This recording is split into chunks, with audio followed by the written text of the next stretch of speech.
तो मित्रों देखिए, ऑस्ट्रेलिया एक ऐसा देश है जहां हर साल लाखों लोग काम करने और अपने करियर को नई दिशा देने के लिए आते हैं। यहाँ के कामकाजी माहौल और जीवन स्तर को लेकर दुनिया भर से लोग आकर्षित होते हैं और विशेष रूप से भारतीयों के लिए ऑस्ट्रेलिया में रोजगार के कई अवसर उपलब्ध हैं। भारतीयों का यहाँ पर अच्छा नेटवर्क भी है और वे कई सेक्टर्स में काम कर रहे हैं। ऐसा नहीं कि कहीं एक आधे सेक्टर में ही काम कर रहे हैं, बहुत सारे सेक्टर्स हैं।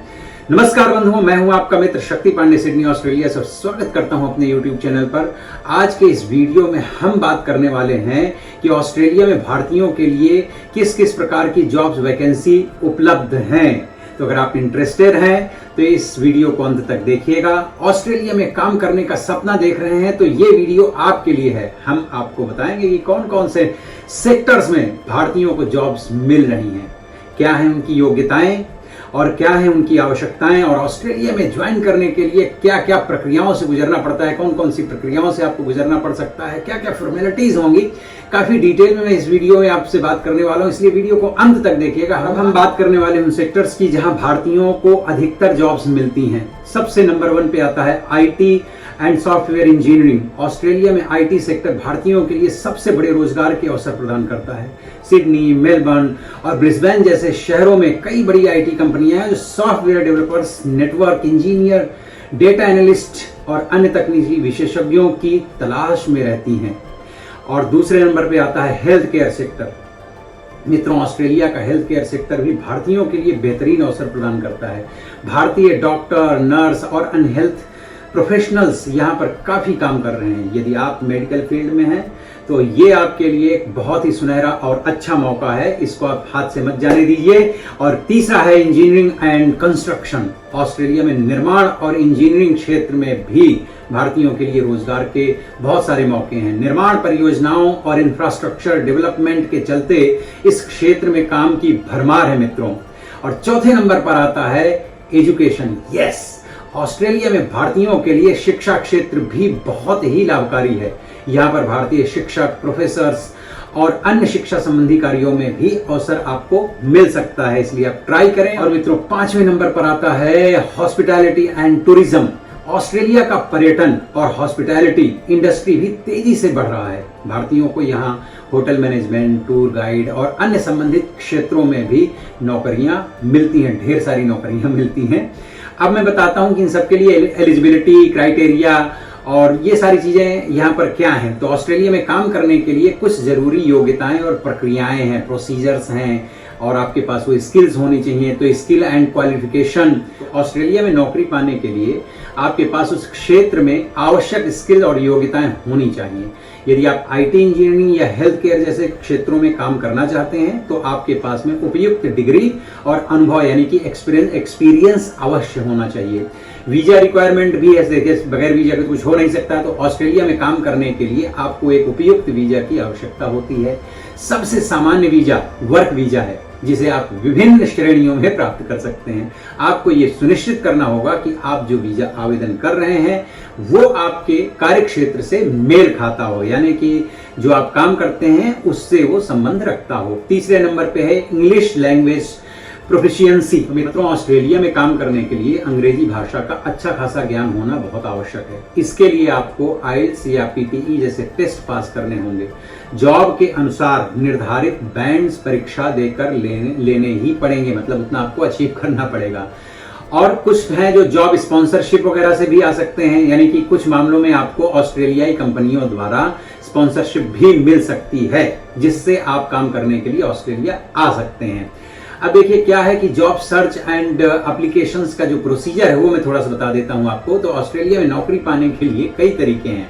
पहला तो है ऑनलाइन जॉब पोर्टल्स, जिसमें ऑस्ट्रेलिया में नौकरी के लिए कई ऑनलाइन पोर्टल्स हैं, जैसे कि सीक, इंडीड और लिंक्डइन। यहाँ पर आप अपनी स्किल्स के अनुसार जॉब सर्च कर सकते हैं। और दूसरे नंबर पे मैं बता दूं कि रिक्रूटमेंट एजेंसीज भी हैं, जो आपको नौकरी पाने के लिए रिक्रूटमेंट एजेंसियों की मदद भी ले लेनी चाहिए।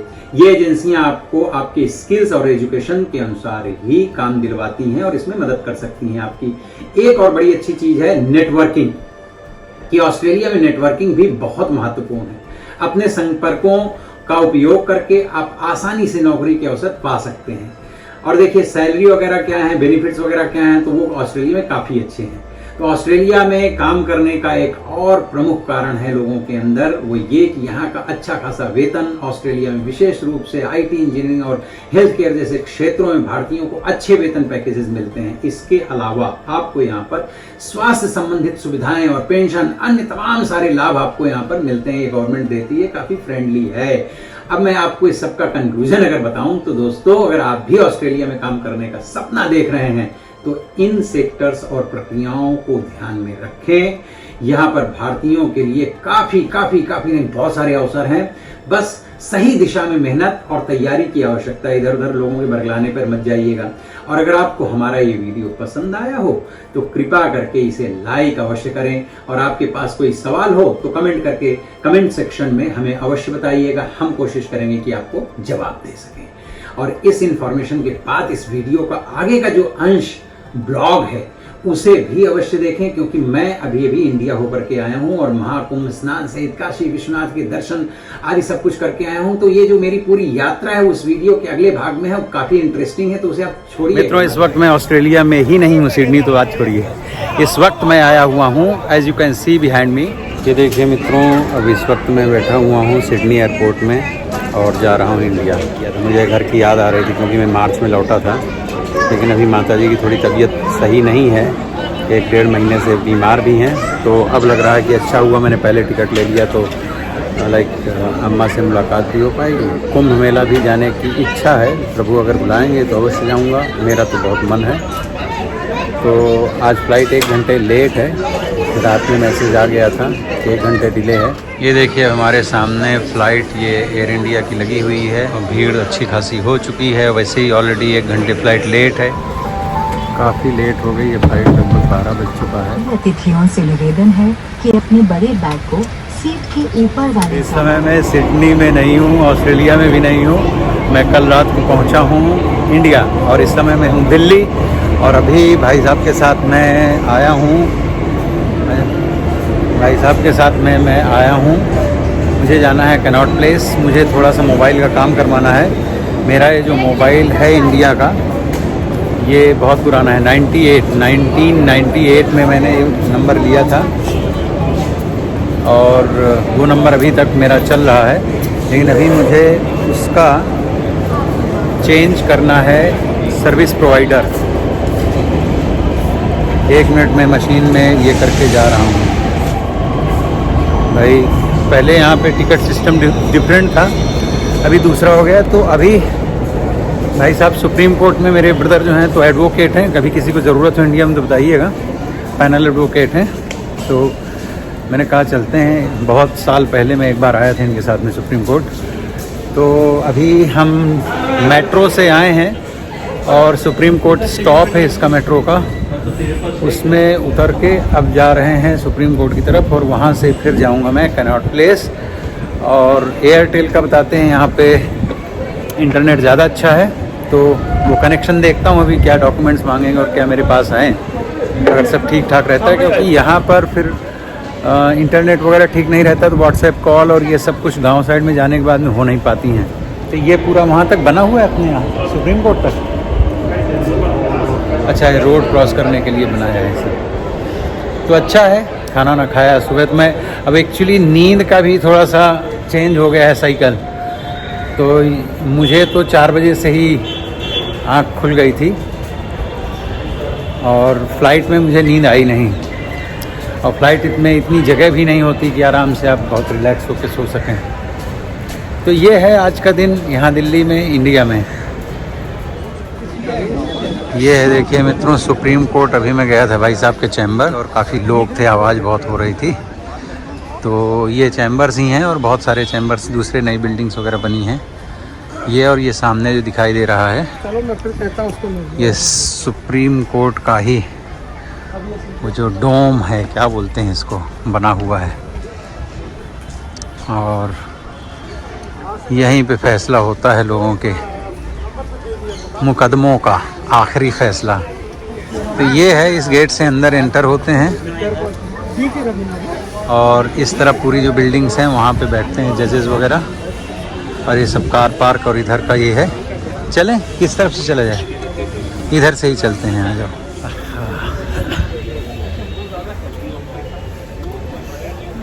काफ़ी डेवलप हुआ है अपना भारत, बस पॉपुलेशन थोड़ी ज़्यादा है, बाकी तो सब ठीक ठाक ही है।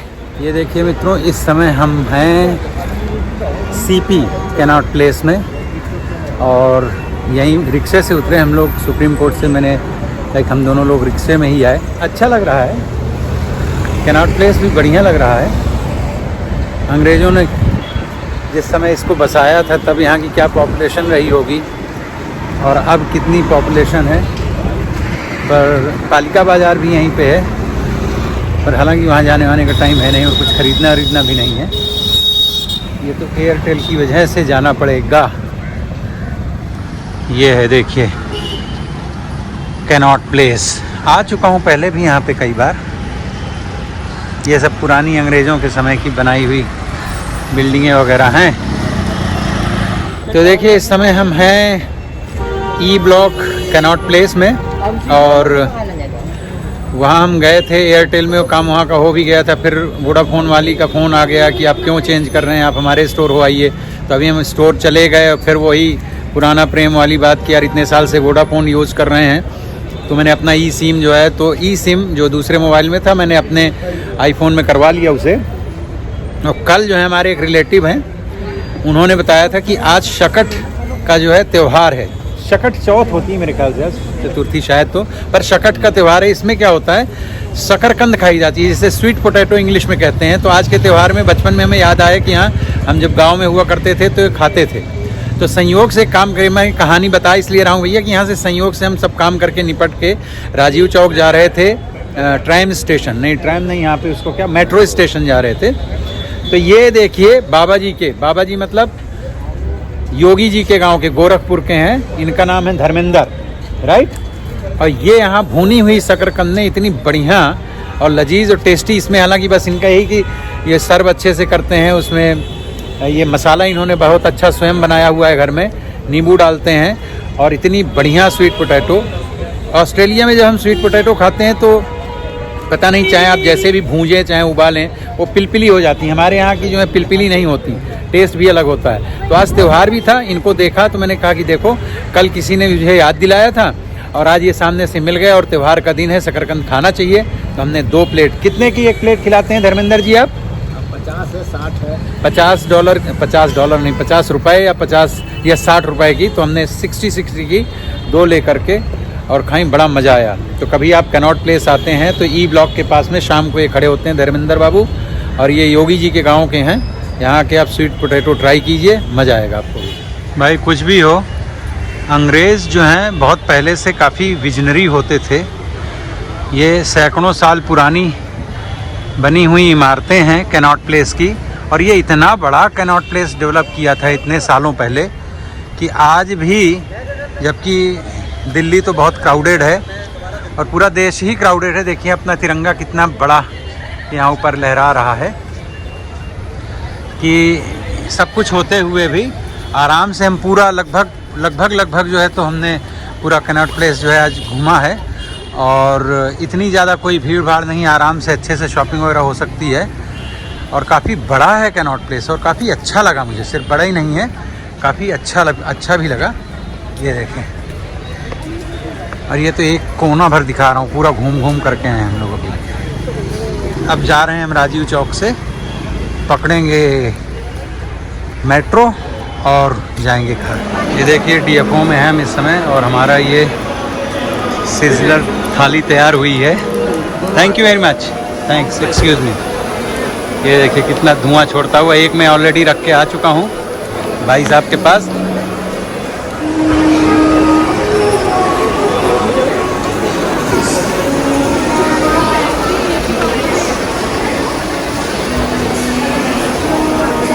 ये देखिए हमारी 2 थालियाँ आ गई। महंगा भी नहीं है, 450 का एक है। खा के पता चलेगा कैसा है। खाओ छोड़ना। अब अभी तैयार हैं, देखो सूटकेस सब लेके। भाई साहब गाड़ी, चूँकि यहाँ बेसमेंट में रहती है बिल्डिंग के, पार्किंग है वहाँ पे, तो वहाँ से लेके बोले यहाँ पे गेट पे लेके आता हूँ। तो वो गए हैं। अब हमारे सब बैग्स वगैरह तैयार हैं, नीचे जा रहे हैं। अब जाएंगे गांव। तो कुछ दूर तो भाई साहब ही ड्राइव करेंगे, बिकॉज़ यहाँ सिटी से थोड़ा निकाल के, और फिर आधे घंटे बाद फिर मैं ड्राइव करके और गांव तक ले करके जाऊँगा गाड़ी को। चेक। तो पहुँचते हैं आज गांव बंधुओं। यही है ज़िंदगी, सफ़र।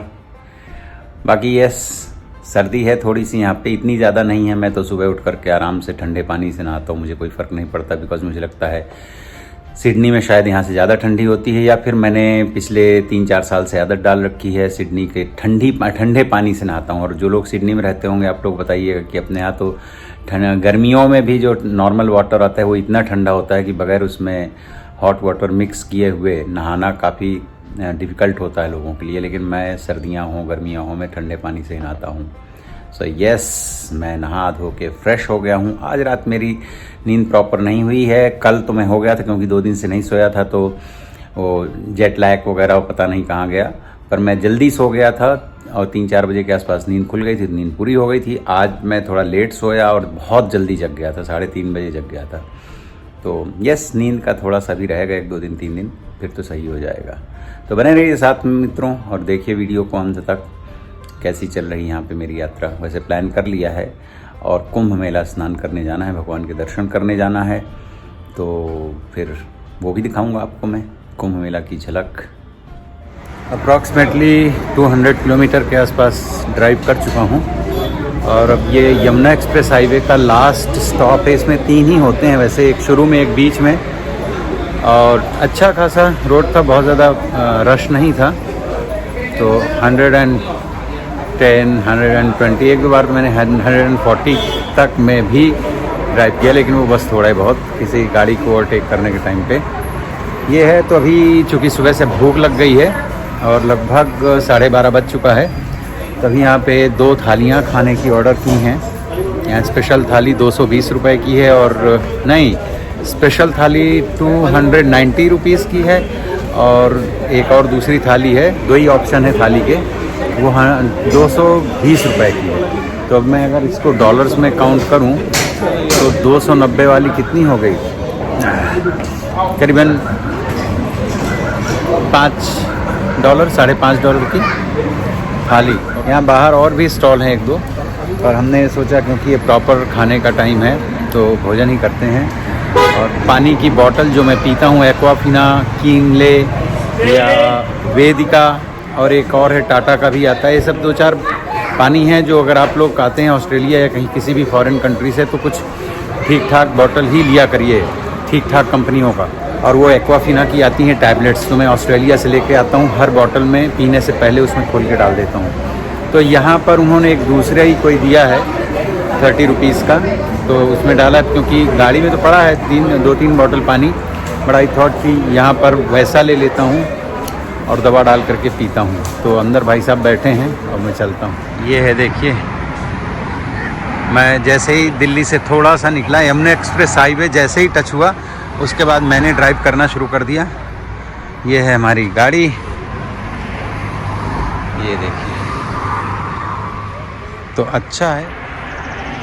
ये है, अभी साल की हो गई शायद, तो 1 साल हो गए भाई साहब को चलाते हुए। 10,000 किलोमीटर पूरी कर लिया उन्होंने, क्योंकि वो बहुत ज़्यादा नहीं ड्राइव करते हैं। कोर्ट रोड तो कभी कभी ले जाते हैं, बिकॉज़ अगर कोर्ट गाड़ी ले जाते हैं तो टाइम ज़्यादा लगता है, और अगर मेट्रो से जाते हैं तो कम लगता है। इसकी चाबी गाड़ी की मेरी जेब में पड़ी है, तो जैसे इसके नज़दीक आता हूँ अपने मन से खुल जाती है। ये है की इसकी, ये देखिए, अच्छा है। इंडिया काफ़ी प्रोग्रेसिव है। बस 1-2 चीज़ें हैं जो बहुत बहुत ज़्यादा बॉदर करती हैं। रोड के ऊपर गाड़ियां लोग सिस्टम से नहीं चलाते हैं, जैसे ट्रैक चेंज करना है तो कोई इंडिकेटर नहीं देगा। अच्छा, जो ओवरटेकिंग वाला ट्रैक है उसमें कहो बंदा कोई 40-50 की स्पीड में चला जा रहा है, फिर वो दूसरों को पास नहीं देगा। ये सारा कुछ है यहाँ पे। तो भाई बहुत, क्या बोलें, बहुत अपना दिमाग लगा करके ही यहाँ पे गाड़ी चला सकते हैं। अब हम लोगों की वहाँ आदत क्या होती है कि हम लोग थोड़ा सा नियम से चलाते हैं, तो रूल्स के साथ में फॉलो करते हुए चलाते हैं, तो थोड़ी सी दिक्कत होती है। पर यही है कि यहाँ यही रूल है कि भाई यहाँ पर कोई रूल नहीं फॉलो करना है, तो थोड़ा सा संकट होता है, पर ठीक है, काम चल रहा है। क्योंकि पहले यहाँ पर मैं काफ़ी गाड़ी चला चुका हूँ। ये है हमारी थालियाँ, खाना आ चुका है। लास्ट टाइम यहीं पर खाना खाया था हम सब लोगों ने, हम लग 4-5-6 लोग थे। बहुत अच्छा खाना था। इस बार पता नहीं कोई ठेकेदार बदल गया होगा कैंटीन का या जो भी है। बहुत बकवास खाना था, लेकिन भोजन बहुत बेकार है। मत रुकिए यहाँ पे और आगे पीछे कहीं खाइए। ये वाले में दिल्ली साइड से जब चलते हैं और आगरा पहुँचने वाले होते हैं और ये जो कैंटीन पड़ती है यहाँ पर खाना मत खाइएगा, बहुत बेकार खाना। मैं आया हुआ हूँ महाकुंभ मेला और यहाँ अभी तो जस्ट एंटर हुआ हूँ। हमने यहाँ पर रूम लिया है बिल्कुल नज़दीक, चूँकि ये मेरे मित्र हैं भानु प्रताप अवस्थी जी, रिश्ते में मेरे मामा लगते हैं और एक टाइम पे हम लोगों ने साथ में पढ़ाई वगैरह की थी। और ये हमारा भांजा भी है किशन। तो अभी हम इनके परिचय से, चूँकि हमको एक रात में रुकना था, मुझे लगा कि शायद दर्शन करके स्नान करके हम जा नहीं पाएंगे, तो खैर हमने रूम बुक किया। रूम बहुत महंगे हैं भाई, तो वो कुछ 10,000 का था। यहाँ पर स्टे जो है यहाँ पर बहुत नज़दीक है रूम पर। देख रहा हूँ यहाँ कुछ चीज़ें नई हैं, इसके पहले मैं काफ़ी सालों पहले यहाँ पर आता रहा हूँ। तो जैसे एक चीज़ मुझे बहुत अच्छी लगी कि आप अगर ये पीछे देख रहे हो, इस तरह के बहुत सारे बने हुए हैं ब्लॉक्स जिसमें लेडीज़ जाके अपने कपड़े वगैरह चेंज कर सकती हैं। पहले ऐसा शायद नहीं होता रहा है, पर अब होने लग गया है। और स्नान करने के लिए भी बहुत लंबा एरिया जो है इन्होंने बहुत सुरक्षित ढंग से उसमें पार्टीशन करके ऐसा किया है कि सुरक्षित लोग स्नान कर सकें। और काफ़ी ज़्यादा पब्लिक है और जगह जगह पर तीर्थ स्थान में भोजन आदि की, भंडारे आदि की व्यवस्था है। तो अभी मैं और भी झलके दिखाऊंगा, क्योंकि अभी मैं अरैल साइड में हूँ। इस तरफ महर्षि आश्रम है जहाँ पर ये आचार्य हुआ करते थे, जो मेरे मामा श्री हैं। तो इनका इधर से बहुत ज़्यादा अटैचमेंट था और बोले इधर गाड़ी आ सकती है, क्योंकि हम अपनी कार से आए हैं। तो यस, होटल तक हमारी कार आ चुकी है, तो हमारे लिए थोड़ी सी सुविधा हो गई। लेकिन आज पूरा दिन जो है 15-20 किलोमीटर पैदल चलना पड़ेगा, because I want to go everywhere. बहुत बड़े बड़े अखाड़े हैं, बहुत बड़े बड़े भंडारे चल रहे हैं, अच्छे अच्छे संत विद्वान लोग यहाँ पर हैं। तो I will try to meet them जितने भी पॉसिबल आज के दिन में हो पाएंगे, और सुबह स्नान करके, because tomorrow we have plan to go Varanasi भगवान महाकाल के दर्शन करने के लिए। महाकाल ही है ना वाराणसी में? नहीं, काशी विश्वनाथ के दर्शन करने से। हाँ, वो उज्जैन में है। और उसके बाद में जाएंगे श्री अयोध्या जी। सो बने रहिए मेरे साथ में और देखिएगा वीडियो को अंत तक, मजा आएगा। आप अपनी कल्चर और अपनी सभ्यता और अपने धर्म से संबंधित बहुत सारी चीज़ें आपको इस वीडियो में देखने को मिलेंगी। और पर्पजली मैं आया ऑस्ट्रेलिया से सिर्फ और सिर्फ कुंभ मेला को ही दर्शन करने और स्नान करने आया हुआ हूँ। तो मेरा पर्पज़ यही था। ये देखिए भक्तजन यहाँ पर कर रहे हैं स्नान। आपने डुबकी लगाई? जल कैसा है? ठंडा है? बहुत ज़्यादा ठंडा है? नॉर्मल है? बहुत ठंडा है, लेकिन मज़ा आ रहा है। ये देखिए भाई, बच्चे भी एंजॉय कर रहे हैं। लेकिन अच्छी बात मुझे यही लगी है जो इन्होंने सामने पार्टीशन किया है, जो भी क्या बोलते हैं इसको, एक सेफ्टी पर्पज़ से। तो यहाँ पर जल बहुत गहरा नहीं है, तो आप फैमिली के साथ, बच्चों के साथ भी आ सकते हैं। पहले क्या होता था, अभी भी होता है वैसे, लोग नाव में जा करके बीच में जा करके स्नान करते हैं। और यहाँ पर देखो सीमेंट नहीं, उसकी मोरम की या बालू की बोरियां हैं रखी हुई हैं। एक बार और चलना था। अच्छा ठीक है। तो ये जो है यहाँ पर, चलिए ना। हाँ, नहीं, एक बार और लेना। क्या प्रॉब्लम क्या हुई है वो बताइए। उसमें साउंड, हाँ ठीक है, ठीक। चलिए हम आते हैं उनको लेकर। आइए प्लीज़। तो यस वी आर कमिंग। तो ये हैं, देखिए यहाँ पर इनका किसी का कोई बालक खो गया था बचपन में बहुत पहले, तो ये लोग उस पर एक डॉक्यूमेंट्री बना रहे हैं। तो इन्होंने हमसे कहा था कि आप इसमें आकर के एक छोटा सा एक शॉट देना था। मैंने किया भी। देखिए यहाँ पर लोग आते हैं, स्नान करते हैं और इस तरह से माला गोमुखी लेकर के जब कर रहे हैं। इस तरह से मैंने कई लोगों को देखा जो पूजा पाठ कर रहे हैं अपने। ये उनकी टीम है जो यहाँ पर ये डॉक्यूमेंट्री शूट कर रहे हैं। ये किशन और हमारे मामा श्री जा रहे हैं नहाने के लिए, स्नान करने। लेकिन दोनों लोग लगता है जल के ठंडेपन से डर रहे हैं, और हमें तो नहीं डर लगता है जल के ठंडेपन से। हम तो बिल्कुल, मैं तो चिल्ड वाटर में नहाता हूँ। पंडित जी, यहाँ पे ये वाले पीपे के पुल कितने बने हैं, आपको है अंदाजा? 30-32 पुल बने हैं ना। हमने भी ये सोचा। बहुत अच्छा इंतजाम। कैसा है इस साल यहाँ पे महाकुंभ का? तो जोगी जी के इंतजाम से प्रसन्न है? बहुत सुंदर। ओके, चलो बहुत बहुत धन्यवाद प्रभु। 32 लगभग 32 पुल बने हैं लोगों के क्रॉस वगैरह करने के लिए। हम तो अभी एक साइड से हैं, गुजर रहे हैं जी। Thank you. अभी यहाँ पे ऐसा नहीं है कि हम मेले के बीचों बीच गए हों। सामने अगर आपको दिखाई दे रहे हों बहुत बड़े बड़े पांडाल लगे हुए हैं, अभी हम वहाँ पहुँचेंगे। और अभी हम ढूंढ रहे हैं आज भाई दोपहर का भंडारा वगैरह भी यहाँ पर करना है। देखिए ऐसा है कि खाने को तो हम कहीं पर भी खा सकते थे, पर तीर्थ स्थान में आए हैं तो कुछ भंडारा वगैरह करेंगे, कुछ दान दक्षिणा करेंगे। अभी वहाँ कुछ बैठे थे भिक्षुक लोग, तो उन लोगों के लिए अभी हम लोगों ने किया कुछ, और आगे भी देखते हैं। बड़ा आनंद आ रहा है। ये देखिए मित्रों, ये है गीता प्रेस गोरखपुर का, और महाकुंभ में अडानी का ऊपर बोर्ड लगा है। आरती संग्रह फ्री में बांट रहे हैं। कई जगहों में इनकी ये गाड़ियाँ लगी हुई हैं जहाँ पर ये फ्री में इस तरह से आरती संग्रह बांट रहे हैं। मुझे लगता है स्पॉन्सर्ड बाई अडानी है। बाकी पुस्तकें जो हैं गीता प्रेस गोरखपुर की हैं। और अब हम लोग संगम के इस तरफ आ चुके हैं दूसरे मित्रों। इस तरह से बहुत सारे संत महात्माओं ने अपनी फ्री चिकित्सा के लिए केंद्र लगाए हुए हैं, पांडाल लगाए हुए हैं। गवर्नमेंट के तो हॉस्पिटल्स बने हैं, और ये सारे के सारे पांडाल जो हैं निःशुल्क लगे हुए हैं। आप ऊपर देख सकते हैं, निःशुल्क है सदगुरु टेऊराम चिकित्सालय, निःशुल्क। और इस तरह से गवर्नमेंट के तो प्रॉपर हॉस्पिटल्स यहाँ पर बने हुए हैं, और यहाँ पर प्रॉपर कलेक्ट्रेट बनी हुई है। और हमने कल देखा था, नहीं हमने आज ही सुबह देखा था, विधानसभा का पूरा आज यहाँ पर जो है तो कल मीटिंग हुई थी। विधानसभा के सारे मंत्रीगण आए हुए थे। इधर से चलो बेटा।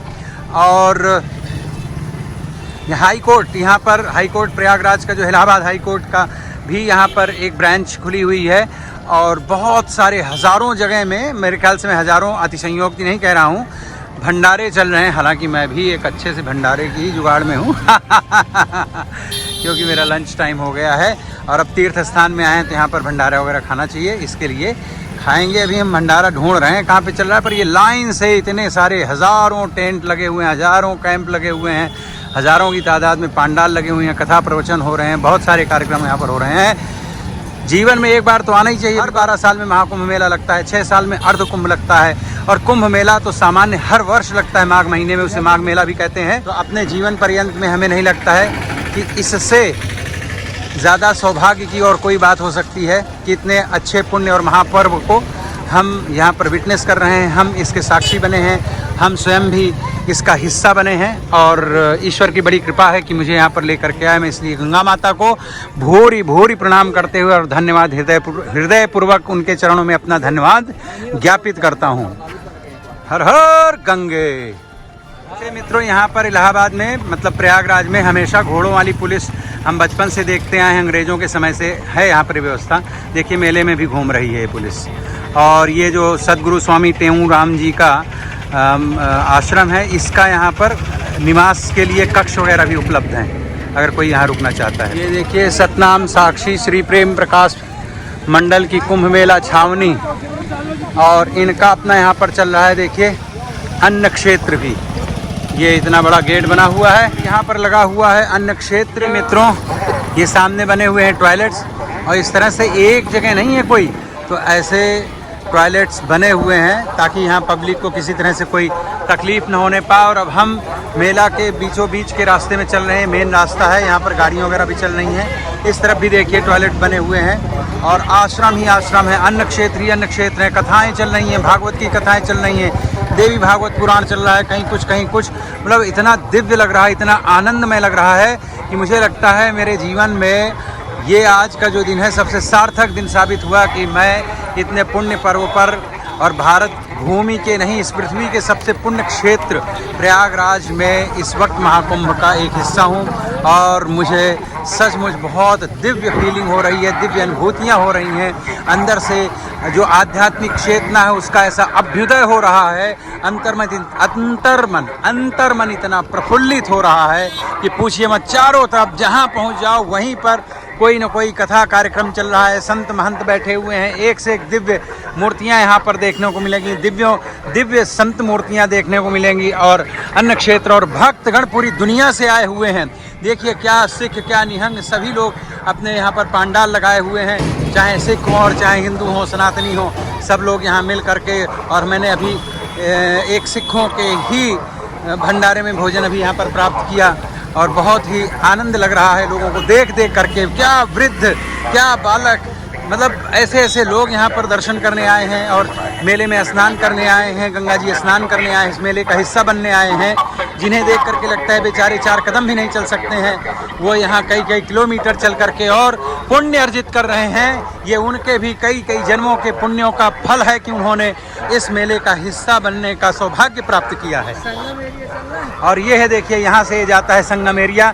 यहाँ लिमिटेड गाड़ियाँ ही जा पाती हैं, जिनके पास कुछ परमिशन है, कुछ स्पेशल या फिर एक सर्टेन टाइम है कि आप अर्ली मॉर्निंग आते हैं तो जा सकते हैं। रुकिए, ये देखिए, ये पूरी महाकुंभ सिटी है, महानगर बसा हुआ है यहाँ। और इस वक्त जिस मार्ग पर हम चल रहे हैं, ये संगम की रेत के ऊपर बनाया गया टेम्परेरी रोड है, लेकिन बहुत ही अच्छी कंडीशन में है। और इसमें हज़ारों की तादाद में, रुकिएगा जरा, हज़ारों की तादाद में यहाँ पर जो है तो सफाई कर्मचारी लगे हैं, सड़कों में सफाई हो रही है। और यहाँ पर सड़कों के ऊपर पानी डाला जा रहा है क्योंकि रेतीली ज़मीन है, ताकि धूल ना उठे। और देखिए, ये एक और आश्रम है, स्वर्गाश्रम पीली कोठी ट्रस्ट चित्रकूट, पीली कोठी ट्रस्ट चित्रकूट का ये आश्रम है। आइए मैं यहाँ से थोड़ा सा आपको इस आश्रम की झलकियाँ दिखाता हूँ।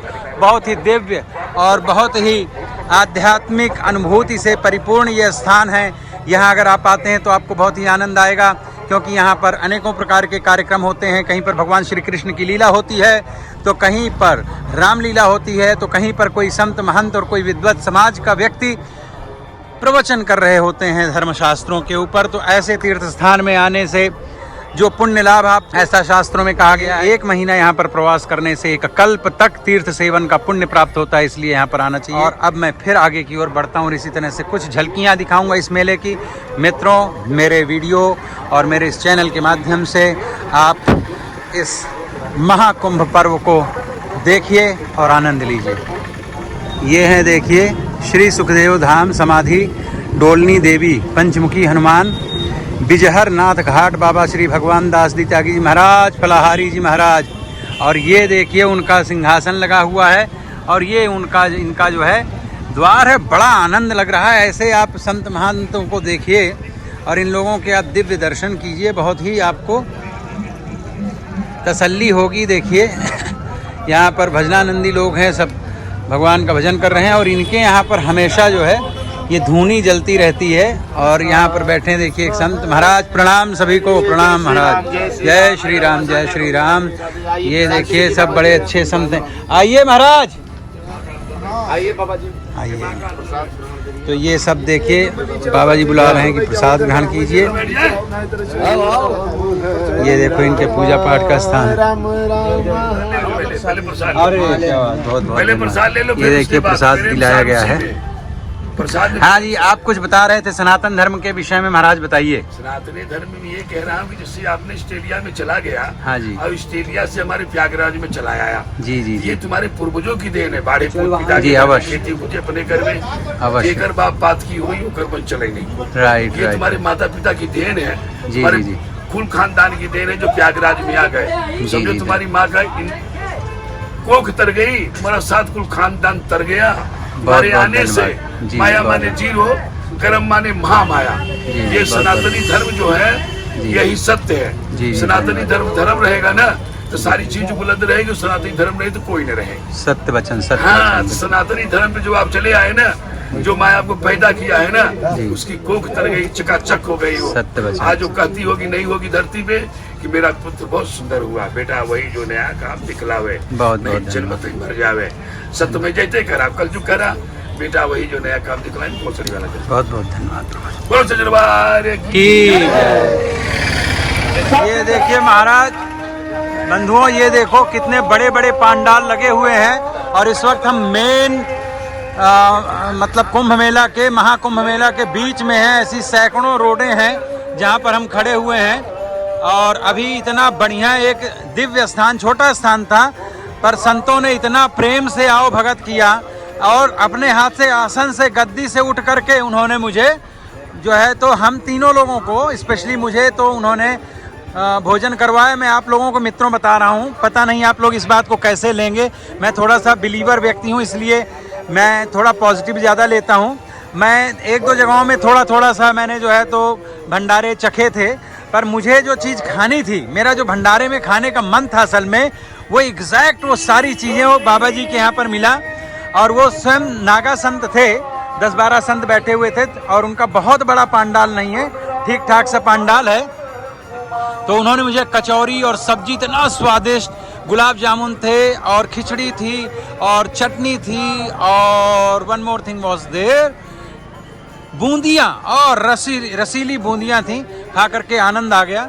और अभी मेरा मन है कि मैं ज़रा शंकराचार्यों के पांडालों की तरफ होता हुआ जाऊं, तो अभी मुझे समझ में नहीं आ रहा कि शंकराचार्यों के पांडाल इधर होंगे या इस तरफ। वैसे जो पांडालों के बहुत बड़े बड़े शिखर दिख रहे हैं वो इस तरफ दिख रहे हैं, लेकिन ये महाराज बोल रहे हैं कि इधर नहीं, इधर होंगे शायद।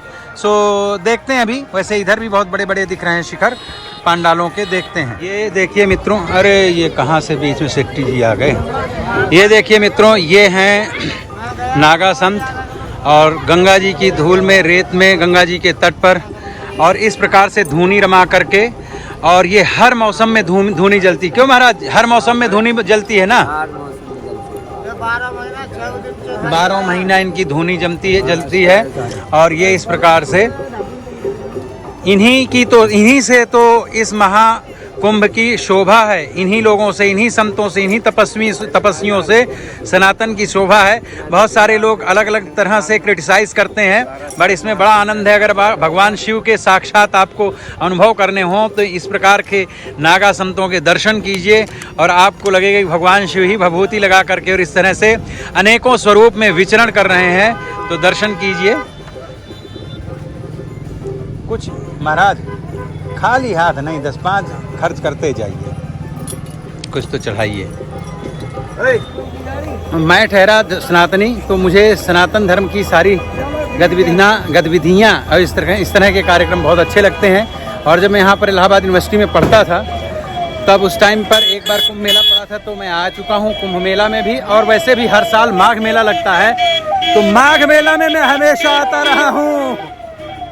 ये देखिए एम्बुलेंस जा रही है और ये मैं अब आपको दिखाता हूँ कितने बड़े बड़े पांडाल यहाँ पर। विष्णु स्वामी ने नमः, नाम क्या है? सतुआ बाबा। अब ये सतुआ बाबा रहे होंगे बेचारे कोई बड़े बुजुर्ग संत, प्रतिष्ठित संत, जो सतुआ खा के जीवन व्यतीत किया होगा। तो ये है। अभी हम शंकराचार्यों के स्थान तक पहुँचने का प्रयत्न कर रहे हैं। अब देखिए मित्रों, हम जा रहे हैं संगम की तरफ, जहाँ बड़े वाले हनुमान जी हैं और ये जहाँ पर किला बना है संगम का। हाँ, इस तरफ नौलखा मंदिर और किला इस तरफ है, और बड़े वाले हनुमान जी भी इस तरफ हैं, और ये संगम है। और देखिए बहुत सारे पीपे के पुल बने हुए हैं। तो मुझे तो लग रहा था 32 ये अतिसंयोक्ति हो गए। इधर तो देखिए लाइन से बने हुए हैं। अभी वहीं हम लोग चर्चा कर रहे थे कि इतने बड़े इंतजाम के लिए इतने बड़े महानगर बसाया गया है। पूरे इस महानगर के लिए लाइटिंग की व्यवस्था, और हाँ ये पुल देखिए लाइन से बने हुए हैं। और इतने बड़े महानगर के लिए लाइटिंग की व्यवस्था, टॉयलेट बाथरूम की व्यवस्था, खाने पीने की व्यवस्था, इन मार्गों की व्यवस्था, इतने बड़े बड़े पुल बनाना, मतलब 7-8 हज़ार करोड़ रुपए जो गवर्नमेंट ने खर्च किए हैं। तो ये दिखाई भी देता है। यहाँ पर बहुत दिव्य क्लास की व्यवस्था है। देखिए यहाँ पर भी स्नान करने के लिए ये बैरिकेड्स बनाए गए हैं, यहाँ पर लोग स्नान करते हैं। और आज देखिए कोई स्पेशल स्नान वाला दिन नहीं है, साधारण दिन है। फिर भी मेरा अंदाज़ है, चूँकि हम इतना घूम रहे हैं, 4-5 घंटे 6 घंटे हमको घूमते हो गया है, लेकिन अभी भी हमें लगता है कि हम 10-15% से ज़्यादा मेला को घूम नहीं पाए हैं। सो 1 day is not enough in this Mela. At least आपको 2 से 3 दिन का टाइम लेकर के आना चाहिए, कहीं स्टे का अपना प्रोग्राम बनाइए। यहाँ पर जो पैसे गवर्नमेंट ने एक्सपेंड किए हैं वो दिखते भी हैं, और व्यवस्था के नाम पर भाई जगह जगह पर आपको जितनी भी सामाजिक क्या बोलते हैं उसको, सार्वजनिक सुविधाएं चाहिए, वो सभी सुविधाएं यहाँ पर उपलब्ध हैं। और भोजन वगैरह की तो टेंशन न लें, सुबह से लेकर के 24 घंटे के यहाँ पर अन्न क्षेत्र चल रहे हैं। अन्न क्षेत्र मतलब जहाँ पर भंडारे वगैरह चल रहे हैं, अलग अलग भांति के हैं। जैसे मैंने भी आपको बताया था कि मैंने जिस जगह पर किया नागा संतों का था, और उन लोगों ने व्यक्तिगत तौर पर बहुत ही प्रेम पूर्वक, बहुत ही आदर और प्रेम के साथ में मुझे जो है भोजन कराया। और वो जो संत थे उन्होंने बड़े प्रेम से मुझे बोला कि आप ऑस्ट्रेलिया से हैं तो कोई ऑस्ट्रेलिया की निशानी मुझे दीजिए। तो मेरे पास ऐसा कुछ था नहीं, क्योंकि मैं एक छोटा सा बैग जिसमें मेरे डॉक्यूमेंट्स हैं बस वही लेकर के मैं घूम रहा हूँ। Then I had like $50 in my pocket, तो मैंने वही निकाल करके उनको दिया। मैंने कहा भैया मेरे पास यही है, अगर आपको ठीक लगता है तो आप इन्हें रख लीजिए। तो बोले मैं इनको खर्च नहीं करूंगा और मैं रखूंगा। अपने नंबर वगैरह लिया और बहुत ही बहुत सज्जन संत थे और उनके साथ 10-20 और संत बैठे हुए थे और भजनानंदी थे, धुनी लगी हुई थी। बड़ा आनंद आया उनके यहाँ प्रसाद पा करके, बहुत ही दिव्य प्रसाद था। मैंने जितना घूमा और जितना मैं देखा, मुझे लगता है कि कम से कम आज की तारीख में भी यहाँ 1.5 से 2 करोड़ लोग होने चाहिए पूरे मेला क्षेत्र के अंदर। और यहाँ ये कोई सारे लोकल लोग नहीं हैं, सारे के सारे ज़्यादातर मैक्सिमम लोग जो हैं बाहरी हैं, लोकल लोग भी हैं ऑफ कोर्स, पर बाहरी लोग बहुत ज़्यादा हैं। और वेदर भी इतना ज़्यादा अच्छा हो गया है कि पूछिए मत। मतलब मैंने तो अपनी जैकेट वगैरह सब रखी हुई है, रूम में रख दिया था और मैं टी शर्ट पहन करके घूम रहा हूँ, बिकॉज मुझे लगा कि मुझे इतना ज़्यादा पैदल चलना है और उसके बावजूद अगर मैं जैकेट पहनूंगा तो मुझे बहुत पसीना वसीना आएगा। तो यस, हम लोग अब संगम की तरफ जा रहे हैं और उस तरफ भी कुछ संत महात्माओं के दर्शन होंगे और इसी तरह से मेला का भ्रमण करते हुए, और हमें इतना ही चल करके अभी लौटना भी है जितना हम चल करके जा रहे हैं। और मुझे लगता है अब तक हम लगभग 9 किलोमीटर चल चुके हैं घूम टहल करके, और अभी आई बिलीव 10, 12, 15 किलोमीटर तो मुझे अभी चलना पड़ेगा शाम तक में। थक तो जाएंगे, लेकिन ये रोज़ रोज़ अवसर मिलता नहीं है, तो इस अवसर का मैं लाभ उठा रहा हूँ और मुझे बहुत शांति मिल रही है, बहुत आनंद आ रहा है, बहुत दिव्य अनुभूति हो रही है। बिकॉज 144 ईयर्स के बाद ये समागम और ये ग्रहों का योग और ये महाकुंभ मेला बहुत ही दिव्य है, बहुत ही आनंददायक है, शांति प्रदान करने वाला है। तो मित्रों, आप लोग बताइए कि आपको मेरा ये वीडियो कैसा लगा, महाकुंभ मेला आपको कैसा लगा। गवर्नमेंट के इंतज़ाम से सारे लोग संतुष्ट हैं। मैंने बहुत सारे लोगों से बातचीत की, मेला में मिले हुए हर व्यक्ति ने संतोष जताया कि वो बहुत संतुष्ट हैं यहाँ की इस वर्ष की व्यवस्था से। अब ये देखिए मित्रों, हम आ गए संगम की तरफ। लोग स्नान कर रहे हैं। पुल ही पुल हैं, मतलब इतने पुल हैं। उस तरफ जब मुझे इन्होंने बताया कि 32 पुल हैं तो मुझे लगा कि अतिसंयोग की भाई इतने पुल क्या होंगे, लेकिन यहाँ देख करके लग रहा है भाई। और अब हम लोग आ गए हैं ये संगम की तरफ, और इन्होंने जहाँ स्नान किया था वो संगम था, फिर बीच में उस तरफ यमुना जी हैं और ये गंगा जी हैं। तो देखिए इधर से गंगा जी आती हैं और सामने उधर से यमुना जी आती हैं और दोनों मिल करके इधर संगम बनता है। सो यस, ये है प्रधान वो स्थान मेन जहाँ लाखों लाख नहीं भाई करोड़ों भक्त और श्रद्धालु आकर के स्नान करते हैं। और ये है सत्य सनातन धर्म का गौरव, और ये है सत्य सनातन धर्म का अपना विशाल दुनिया का सबसे बड़ा मेला।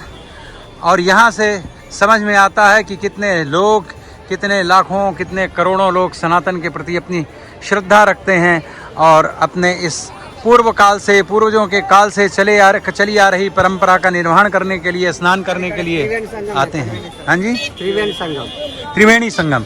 हाँ, इस स्थान को देखिए त्रिवेणी संगम बोलते हैं। ये इन्होंने सज्जन आए हैं, इन्होंने मुझे बताई ये बात, मेरे संज्ञान में लाए और मैं आपको भी बता रहा हूँ त्रिवेणी संगम। आपका शुभ नाम क्या है? Ramaswamy. Ramaswamy. Are you from south India और आप साउथ से हो? तेलंगाना। हाँ, निपेरू? रामास्वामी। हाँ, there is a Rajahmundry, if you heard. वो अभी तेलंगाना हो गया, उसके पहले वो आंध्रा में था, वरंगल में। हाँ हाँ, तो I had been there for 2 years in Rajahmundry, right? Beautiful place, बहुत अच्छी जगह से आप। Thank you very much.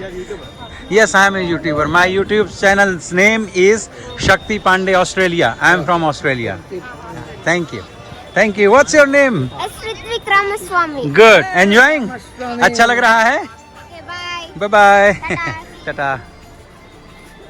So ये है त्रिवेणी संगम और दिव्य हमारे भारतवर्ष और सत्य सनातन का गौरव। यहाँ भगवान श्री राम से लेकर के भगवान श्री कृष्ण से लेकर के और लाखों लाख संतों ने तपस्याएं की हैं, और 1 महीने यहाँ पर वास करने से 1 कल्प तक तीर्थ सेवन का फल मिलता है। और तीर्थों में सबसे बड़े प्रयागराज हैं, और प्रयाग में जो लोग भी इस वक्त आ रहे हैं, स्नान कर रहे हैं, अपने जीवन को धन्य बना रहे हैं।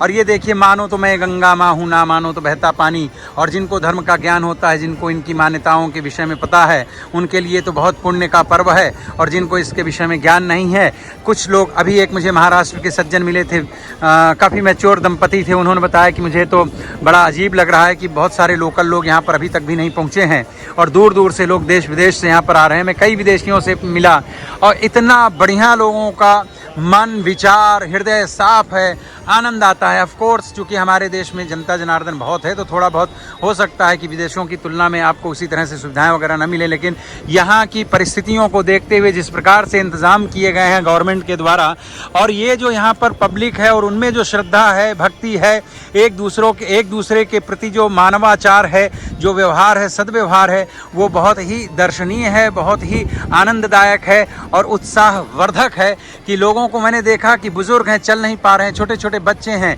लेकिन वो कई कई किलोमीटर की यात्रा, पदयात्रा यहाँ पर करके और तीर्थ सेवन का लाभ ले रहे हैं। और हमारे आने वाली पीढ़ियों को भी इस बात का एहसास होना चाहिए, उन्हें ये ज्ञात होना चाहिए कि ये हमारा कितना महत्वपूर्ण धार्मिक पर्व और स्थान है।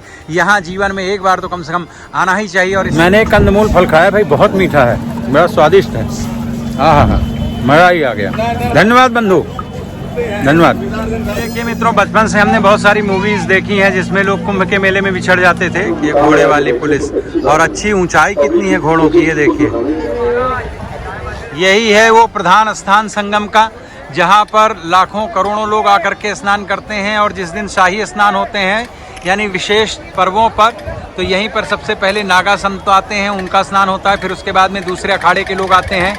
बाकी लोगों के लिए परमिशन उस दिन नहीं होती है। आज जनता जनार्दन भी स्नान कर रही है। इस तरफ से यमुना जी आती हैं और इस तरफ से ये इधर से आती हैं गंगा जी, और ये बीच में जो है तो इनका संगम होता है। यही है त्रिवेणी संगम। त्रिवेणी का मतलब होता है तीन धाराएं जहाँ पर आकर के मिलती हों, एक सरस्वती, गंगा और यमुना। सरस्वती नदी अभी लुप्त प्राय है, पर यहाँ पर यह भी माना जाता है कि सरस्वती यानी वाग देवी, विद्या की देवी माता, यानी प्रयागराज सदा से विद्यार्थियों के लिए, विद्वानों के लिए ये भूमि पहचानी जाती रही है। भरद्वाज ऋषि जो हुए हैं, यहाँ उनका आश्रम भी है, पहले भी आश्रम था, और उस आश्रम में हज़ारों साल पहले 60,000 विद्यार्थी पढ़ते थे, ये हमारे शास्त्र बताते हैं। तो इस प्रकार से फिजिकल भी सरस्वती माता का यहाँ पर नदी थी, सरस्वती नदी थी, और सरस्वती ज्ञान की देवी का भी यहाँ पर संगम होता था, क्योंकि यहाँ हज़ारों विद्यार्थी थे। और अभी आज का तो मुझे पता नहीं वर्तमान का, लेकिन आज से कुछ वर्षों पहले, 1-2 दशकों तक, यहाँ प्रयागराज का जो इलाहाबाद विश्वविद्यालय है या अन्य संस्कृत की कई जो हैं तो इंस्टीट्यूशंस हैं जहाँ लोग पढ़ते थे, ज्ञान प्राप्त करते रहे हैं। तो ये बहुत ही पुण्य भूमि है, ये है वो संगम स्थल। ये देखिए मित्रों, इस तरफ से ये आई हैं यमुना जी, ये इस तरफ से यमुना जी आई हैं, और मैं अभी इधर आपको दिखा रहा हूँ। ये है इधर लेफ्ट हैंड साइड में, दिस साइड ये है गंगा जी, और दोनों ही नदियों का यहाँ पर होता है मिलन, इसीलिए इसको कहते हैं त्रिवेणी संगम। और कुछ लोग बोट्स में, नावों में बैठ करके और वहाँ जाते हैं जहाँ एकदम मिलन स्थल है, पर इसे भी संगम ही माना जाता है। और यहीं पर सभी नागा संतों का और बाकी के अखाड़े के संतों का जो है तो होता है प्रथम स्नान, जिसे कहते हैं शाही स्नान। देखिए मित्रों, आज कोई विशेष स्नान नहीं है, फिर भी कितनी अपार भीड़ है, और ऐसे सैकड़ों घाट हैं जहाँ पर लोग स्नान कर रहे हैं। इतने बड़े मेला की इतनी बड़ी व्यवस्था की है गवर्नमेंट ने, जिसमें 7 से 8 हज़ार करोड़ रुपए खर्च हुए हैं, ऐसा बताते हैं। हो सकता है ये आंकड़ा गलत भी हो सकता है, मैंने तो सुना ही है। देखिए, लेकिन कुछ विपक्षी पार्टियों ने या जिन भी लोगों ने इन बातों को क्रिटिसाइज़ किया कि गवर्नमेंट ने 7-8 हज़ार करोड़ रुपए खर्च किए हैं मेला में, ये सच है, लेकिन उन्होंने दूसरा पक्ष नहीं बताया। यही चालाकी करते हैं धूर्ततापूर्ण लोग जो हैं कि खर्च बता देते हैं, आय नहीं बताई। ये जो करोड़ों करोड़ रुपए लोग आ रहे हैं, करोड़ों करोड़ लोग जो आ रहे हैं, इससे लगभग 2 लाख करोड़ का रेवेन्यू जनरेट हुआ है और होगा, मतलब कुछ हो चुका, कुछ होगा इस पूरे मेला में। तो अगर 7-8 हज़ार करोड़ रुपए खर्च करने के बाद लोगों की धार्मिक आस्थाएं, भावनाएं भी संतुष्ट होती हों, और प्लस देश की अर्थव्यवस्था को 2 लाख करोड़ का अगर प्रॉफिट होता हो, तो मुझे लगता है ये सौदा हर हाल में बहुत ही प्रॉफिटेबल है। अब हमारे जैसे कितने लोग हैं जो विदेशों से भी आए हैं, मैं तो स्पेशली आया ही महाकुंभ के लिए महाकुंभ के लिए आया हूँ, और मेरी तरह और भी बहुत सारे लोग मुझे यहाँ पर दिखाई दिए, विदेशी लोग भी दिखाई दिए। और अभी मैं देखिए अयोध्या जी जाऊँगा, और काशी विश्वनाथ जाऊंगा, मतलब और भी इसी तरह से कुछ और तीर्थ स्थानों में जाऊंगा। तो अब हर जगह पैसे तो खर्च हो रहे हैं, तो एक इंडिविजुअल से ही लेना चाहिए कि बाकी कितने लोग हैं जो हैं इस तरह से घूम रहे हैं, आए हैं, दर्शन कर रहे हैं। सभी के इस आवागमन से, तीर्थाटन से, तीर्थ यात्रा से देश की जो अर्थव्यवस्था है वो भी सुदृढ़ होती है। तो मुझे लगता है ये एक बहुत सकारात्मक, बहुत पॉजिटिव स्टेप है और गवर्नमेंट को इस तरह के और भी कार्यक्रम बनाते रहना चाहिए। आप लोग दोस्तों बताइएगा कि क्या मैं सही कह रहा हूँ या गलत कह रहा हूँ, अपनी राय अवश्य दीजिए। देखिए कितनी अपार भीड़ है यहाँ पर। ये है देखिए मित्रों, सामने लिखा हुआ है संगम द्वार। ये है संगम जाने का। मित्रों मैं बाय मिस्टेक चप्पलें पहन करके घूम रहा था, मैंने शूज़ जो हैं उतार दी था। ऐसा ना करो अरुण यार, हमारा नंबर था पहले। अच्छा नहीं डॉक्टर साहब खड़े हो जाएं। बहुत अच्छी व्यवस्था है भाई, वेरी नाइस। देखिए योगी और मोदी जी की जोड़ी जो है काम कमाल का कर। ये है देखिए मित्रों प्रयागराज धाम में जहाँ कुंभ मेला के लिए आए हैं। यहाँ पर है ये किला, बहुत प्राचीन किला है। और यहाँ पर है ये अक्षय वट। ये आपको कहीं दूसरी जगह ऐसा वृक्ष दिखाई नहीं देगा।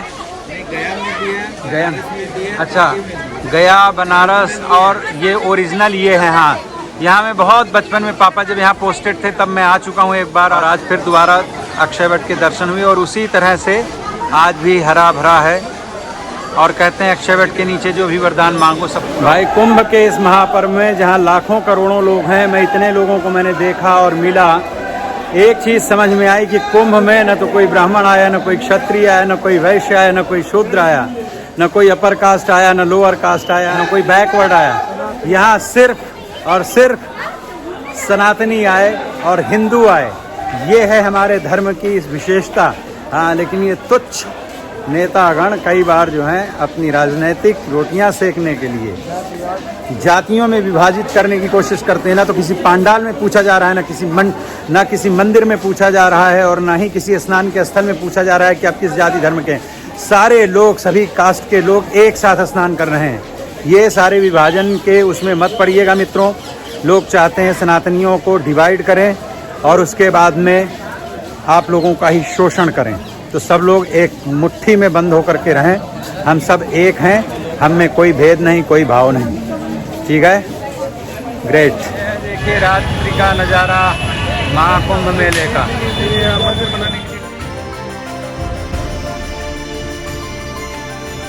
तो मित्रों ये था देखिए आज प्रयागराज का भी। हालांकि मैं कुछ घूमूंगा प्रयागराज में महाकुंभ का जो है, तो मैंने आप लोगों को मेले का थोड़ा बहुत दिग्दर्शन करवाया, कुछ स्थानों का करवाया। मेला बहुत बड़ा है, पूरा मैं शायद रिकॉर्ड भी नहीं कर पाऊंगा। और अब मैं काफ़ी टायर्ड हो चुका हूं क्योंकि कई घंटों से, सुबह 4 बजे जगा था और कई घंटों से चलना हो रहा है। और अभी अपने रूम यानी जहां हम ठहरे हुए वहां तक पहुंचने के लिए कई घंटों तक अभी मुझे वॉक करना भी पड़ेगा। तो बंधुओं बस मेरी आपसे रिक्वेस्ट यही है कि अगर आपको वीडियो अच्छा लगा हो तो चैनल को सब्सक्राइब कर लीजिएगा, वीडियो को लाइक कीजिएगा, करके कमेंट कीजिएगा। मिलता हूँ फिर किसी दूसरे वीडियो में। अपना बहुत बहुत ध्यान रखिए। Take care, bye bye.